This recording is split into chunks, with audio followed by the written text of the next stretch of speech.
Hello दोस्तों, स्वागत है आपका स्पार्क कोचिंग सेंटर में। तो गाइस, आज की वीडियो में हम पढ़ने वाले हैं क्लास 11th की पॉलिटिकल साइंस, जिसका चैप्टर नंबर है 7। चैप्टर का नाम है आपका राष्ट्रीयवाद और ये पार्ट 1 है। पार्ट 2 बहुत जल्द अपलोड कर देंगे और ये बुक 2 है, यानी कि जो बुक फर्स्ट है वो हमने ऑलरेडी कंप्लीट करवा दी है। साथ ही साथ सभी चैप्टर्स के नोट्स प्रोवाइड करवा दिए हैं और सभी चैप्टर्स के हमने फर्स्ट और सेकंड और थर्ड वीडियोस भी हम लेकर आएंगे। तो चैनल के साथ बने रहिए। अगर अभी तक आपने चैनल को सब्सक्राइब नहीं करा है तो चैनल को सब्सक्राइब करके रख लीजिए, क्योंकि आप अभी 11th भी पढ़ रहे हैं और कहीं ना कहीं आपको पूरा सपोर्ट मिलेगा यहाँ से 12th के लिए। तो आप 11th और 12th दोनों ही यहाँ से अच्छी तरीके से प्रिपेयर कर सकते हैं, ठीक है।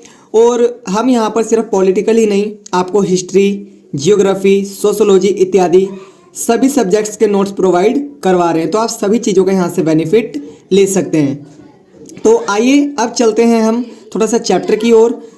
देखिए, चैप्टर में सबसे पहले हम पढ़ेंगे महत्वपूर्ण जानकारी। जैसा कि आप मेरे से पढ़ते आ रहे हैं तो आपको पता होगा कि मैं हर चैप्टर में आपको महत्वपूर्ण जानकारी करवाता हूँ, ताकि कहीं ना कहीं जो पूरे चैप्टर में हम पढ़ने वाले हैं वो हमें ऑलरेडी पता लग जाए। तो आइए आज भी उसी तरीके से स्टार्ट करते हैं और आइए स्टार्ट करते हैं वीडियो को। महत्वपूर्ण जानकारी पहला दिखा रखा है, नेशन शब्द लैटिन भाषा से लिया गया है। जो नेशन शब्द है वो कहाँ से लिया गया है? वो लिया गया है आपका लैटिन भाषा से, ठीक है, याद रखिएगा। आगे दिखा रखा है नेक्स्ट पॉइंट, सरकार राज्य का एक अंग है। सरकार क्या है? राज्य का एक अंग है। राज्य के कार्यों व नीतियों को सरकार के द्वारा ही कार्यान्वित किया जाता है, ठीक है। जो भी कार्य करती है मतलब एक राज्य में, वो सारे कार्य कौन करती है? जो नीतियाँ होती हैं, जो कार्य होते हैं, वो करती है सरकार, ठीक है। तो सरकार क्या है? राज्य का एक भाग है, ठीक है। आगे देखिए बता रखा है, राज्य के मुख्य तत्व। जो राज्य होता है, हम कैसे कहेंगे कि ये एक राज्य है? तो उसके कुछ मुख्य तत्व होते हैं, बता रखा है। निश्चित भूभाग होता है, ठीक है। जो भी राज्य होता है उसका क्या होता है? निश्चित भूभाग होता है। जनसंख्या होती है, मतलब एक निश्चित उसकी क्या होती है? जनसंख्या होती है। और एक सरकार होती है, ठीक है, चाहे वो लोकतांत्रिक सरकार हो, चाहे वो राजतंत्र हो, कोई सी भी सरकार हो, ठीक है। या संप्रभुता, मतलब स्वयं का शासन होता है। तो कहने का मतलब ये है कि अगर किसी चीज़ किसी को हमें राज्य कहना है, ठीक है, किसी भी स्टेट को, किसी भी राज्य का एक क्या होता है? मुख्य तत्व होते हैं, तभी वो राज्य कहलाता है। जैसे निश्चित भूभाग होगा, उसका जनसंख्या होगी, सरकार होगी और संप्रभुता होगी, मतलब स्वयं का शासन होगा, ठीक है। तो यहाँ से आपके बहुत सारे क्वेश्चंस पेपर में आएंगे, अच्छे से प्रिपेयर करिए। आपका चाहे कोई सा भी बोर्ड हो, CBSE हो, बिहार बोर्ड हो, RBSE हो, ठीक है, सभी में यहाँ से क्वेश्चन आपके पूछे जाएंगे, ठीक है। आगे देखिए, राष्ट्रवाद एक ऐसी विचारधारा है जिसमें विचारक अपने राष्ट्र के प्रति तन मन से समर्पित रहता है।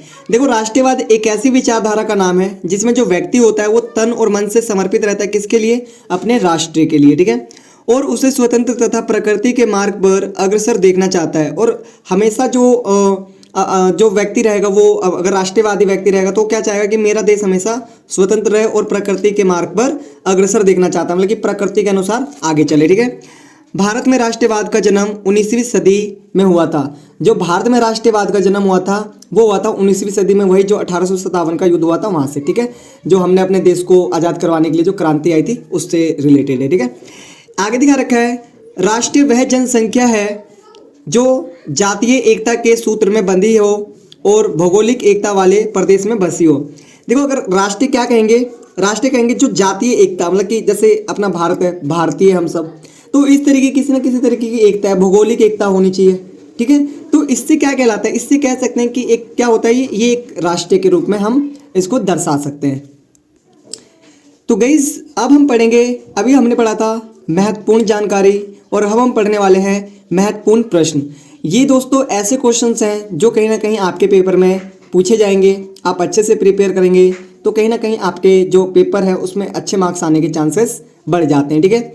आइए देखते हैं, पहला क्वेश्चन है, राज्य क्या है? पहला क्वेश्चन क्या दिखा रखा है? राज्य क्या है? आइए देखते हैं आंसर। राजनीति विज्ञान में एक निश्चित सीमा में बिना किसी बाहरी नियंत्रण के एक गठित सरकार के अधीन संगठित लोगों के समुदाय को राज्य कहा जाता है। बता रखा है कि राजनीति विज्ञान में कैसे पता करेंगे ये एक राज्य है, उसकी एक निश्चित सीमा हो, ठीक है, और वो किसी बाहरी नियंत्रण के हो। लाइक जैसे पहले अपना भारत था, भारत पे किसका राज था? ब्रिटेन का। तो हम यूं नहीं कह सकते कि हम एक राज्य है, क्योंकि हमारे पे नियंत्रण किसका है, बाहरी देश का। मतलब बाहरी देश का नियंत्रण ना हो और अपनी एक सीमा हो, वहां पर लोग हो, ठीक है, समुदाय हो, उसे क्या कहेंगे, राज्य कहेंगे। ठीक है, समझ में आया? चलिए आगे क्वेश्चन दिखा रखा है सेकंड, राष्ट्र की कोई एक परिभाषा लिखो। राष्ट्र की एक परिभाषा लिखनी है, आइए देखते हैं। राष्ट्र वह जनसंख्या है जो जातीय एकता के सूत्र में बंधी हो और भौगोलिक एकता वाले प्रदेश में बसी हो। मतलब कि पूरे देश में एक जातीय एकता हो और कहीं ना कहीं जो भौगोलिक एकता भी वहां पर होनी चाहिए। ठीक है, इसे क्या कहेंगे, हम राष्ट्र कहेंगे। आगे दिखा रखा है सरकार किसे कहते हैं। बहुत इंपॉर्टेंट क्वेश्चन है, कई बार दिक्कत होती है बच्चों को। ठीक है, तो आइए देख लेते हैं सरकार किसे कहते हैं। सरकार राज्य का एक अंग है। राज्य के कार्यों व नीतियों को सरकार के द्वारा ही कार्यान्वित किया जाता है। देखो, जो सरकार है वो क्या है, राज्य का एक अंग है। ठीक है, और जितनी भी जो राज्य के जो कार्य होते हैं ना, जो नीतियां होती हैं, उसको सरकार के द्वारा ही चलाया जाता है, करवाया जाता है। ठीक है, तो उसे क्या कहते हैं, सरकार कहते हैं। आगे देखिए क्वेश्चन दिखा रखा है, बहुलवाद से क्या अभिप्राय है। अच्छा, बहुलवाद है क्या, आइए देखते हैं।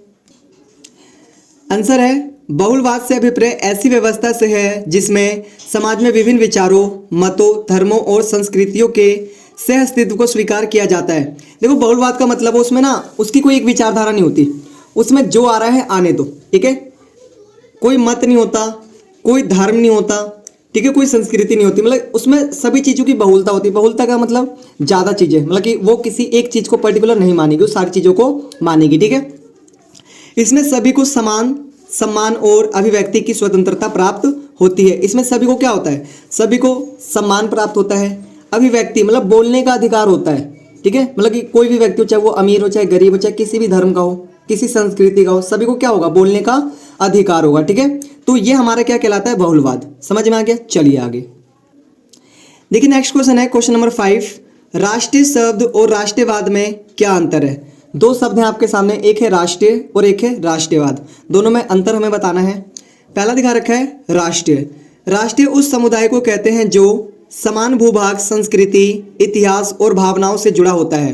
देखो, राष्ट्रीय हम उस समुदाय को कहेंगे जो कहीं ना कहीं समान भूभाग हो, ठीक है, समान संस्कृति हो, इतिहास हो और भावनाओं से जुड़ा होता है, उसे क्या कहते हैं, राष्ट्रीय कहते हैं। ठीक है, राष्ट्रवाद क्या कहलाता है, राष्ट्रवाद वह भावना या विचारधारा है जो राष्ट्र के प्रति प्रेम, निष्ठा और एकता को प्रोत्साहित करती है। और राष्ट्रवाद क्या है, एक भावना है या फिर एक विचारधारा है जो राष्ट्र के प्रति प्रेम को बताती है, दर्शाती है, एकता को प्रोत्साहित करती है। ठीक है, दोनों में डिफरेंस पता लग गया। चलिए आगे भाई, पेपर के नजरिए से बहुत इंपॉर्टेंट क्वेश्चन था जो भी मैंने 5वां करवाया। ठीक है, आइए छठा देख लेते हैं। साझी राजनीतिक पहचान से क्या अभिप्राय है। साझी राजनीतिक पहचान से देखिए क्या अभिप्राय है। पहला दिखा रखा है, साझी राजनीतिक पहचान से अभिप्राय ऐसी पहचान से है जिसमें विभिन्न जाति, धर्म, भाषा और समुदाय के लोग अपनी अलग अलग पहचान से ऊपर उठकर एक समान राजनीतिक पहचान बनाते हैं। यह पहचान लोकतंत्र और राष्ट्रीय एकता को मजबूत करती है। देखो, कहीं ना कहीं जो साझी राजनीतिक है उसमें ना विभिन्न जाति, धर्म, भाषा, समुदाय के लोग अपनी अपनी अलग अलग पहचान से ऊपर उठकर, मतलब वो अपनी क्या करते हैं, जैसे कोई किसी धर्म का हो, चाहे किसी जाति का हो, किसी भी वंश का हो, किसी भी, वो ये नहीं सोचते कि मैं ये हूँ, मैं इस धर्म से हूँ, वो सोचते हैं कि मैं एक हूँ। उसे क्या कहेंगे, साझी राजनीतिक। मतलब कि वो एक इंसानियत दिखाते हैं। ठीक है, वो ये नहीं देखते कि मैं हिंदू हूँ, मैं मुस्लिम हूँ, मैं सिख हूँ, नहीं, वो एक इंसान है। और वो कहीं ना कहीं जो समुदाय है वो पूरी राष्ट्रीय एकता को मजबूत करती है। जैसे अपने भारत में देखो, जब हम आज़ाद नहीं होते तो उस समय क्या हुआ था, कोई हिंदू कोई मुस्लिम नहीं था, सारे एक क्या थे, एक भारतीय थे। और आज भी हम सारे क्या है, भारतीय हैं। ठीक है, हिंदू, मुस्लिम, सिख, ईसाई, मैं ये हूँ, मैं ये धर्म मानता हूँ, ये सब मानो सब चीज़, लेकिन जब राष्ट्र की बात आए तो सारे एक हो जाओ। ठीक है, कोई हिंदू नहीं, कोई मुस्लिम नहीं, हम क्या है, सारे भारतीय हैं। समझ में आ गई? चलिए आगे देखिए, बता रखा है क्वेश्चन नंबर 7वां, राज्य के गठन के लिए 4 आवश्यक तत्वों को एक एक वाक्य में स्पष्ट कीजिए। अगर बात कर रहे हैं हम यहाँ पर कि जो राज्य के गठन, मतलब कि राज्य कैसे कहलाएगा, किसको हम राज्य कह सकते हैं, तो उसके 4 आवश्यक तत्व हैं और उनको मैंने एक एक लाइन में डिफाइन करा है। ठीक है, विद पॉइंट्स, कि आपको ज़्यादा शॉर्ट नोट्स में ही काम चल जाए। अगर आप सिर्फ जनसंख्या, भूभाग, सरकार, संप्रभुता ये भी लिखेंगे तो आप कहीं ना कहीं पेपर में बना के लिख पाएंगे। ठीक है, बता रखा है आंसर जनसंख्या। राज्य के गठन के लिए जनसंख्या का होना आवश्यक है।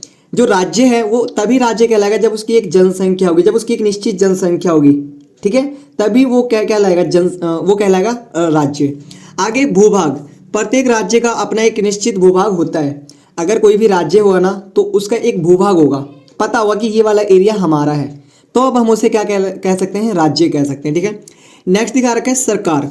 राज्य का एक प्रमुख तत्व सरकार होती है। जो राज्य होता है उसका एक प्रमुख तत्व कौन क्या होती है, सरकार होती है। ठीक है, आगे दिखा रखा है, संप्रभुता। बता रखा है सार्वभौमिकता या संप्रभुता के कारण राज्य अन्य मानवीय समुदाय से सर्वोपरि एक विशिष्ट होता है। संप्रभुता मतलब कि स्वयं का शासन। ठीक है, जब किसी भी देश में स्वयं का शासन होता है ना, तो कहीं ना कहीं वो अपने आप में ही विशिष्ट हो जाता है, सर्वोपरि हो जाता है, क्योंकि वो स्वयं का शासन कर पा रहा है ना। तो कहने का अर्थ बस यही है कि ना आपको जो भी चीज़ें ये पढ़नी है ना, उसको एक शॉर्ट नोट्स के द्वारा पढ़ना है। लाइक आपको पता होना चाहिए कि क्वेश्चन में पूछा क्या गया है, आंसर मुझे कैसे करना है। अगर आप क्वेश्चन को समझ गए ना तो आंसर ईजी है। First of all you have to learn question. ठीक है, क्वेश्चन कहना क्या चाह रहा है, first of all you have to know कि क्वेश्चन में लिखा क्या गया है, मुझे आंसर क्या देना है। अगर आप यहाँ थोड़ा सा अच्छा कर पाएंगे ना, तो कहीं ना कहीं आप जीवन में भी अच्छा कर पाएंगे। ठीक है, आगे क्वेश्चन नंबर है 8वां, राष्ट्रीय और राज्य में कोई 4 अंतर बताइए। अच्छा, जो राष्ट्रीय होता है और जो राज्य होता है उसमें कोई 4 अंतर बताना है। तो जो ये क्वेश्चन है, इसका जो मैं वीडियो अपलोड करूंगा वो पार्ट 2 में आएगा। सारे क्वेश्चंस करवाए जाएंगे, और भी क्वेश्चंस हैं 4-4 नंबर के, 6-6 नंबर के। तो वो जब मैं आपको जब सेकंड पार्ट लेकर आऊँगा इसका, तो मैं करवाऊँगा। ठीक है, तो बने रहिए चैनल के साथ। अगर अभी तक भी चैनल को सब्सक्राइब नहीं करा है तो चैनल को सब्सक्राइब करके बेल आइकन हिट कर लें, ताकि आपको आने वाली सभी वीडियोस टाइमली मिल सके। ठीक है, तो मिलते हैं नेक्स्ट वीडियो में, तब तक के लिए टाटा बाय बाय, जय हिंद, जय भारत।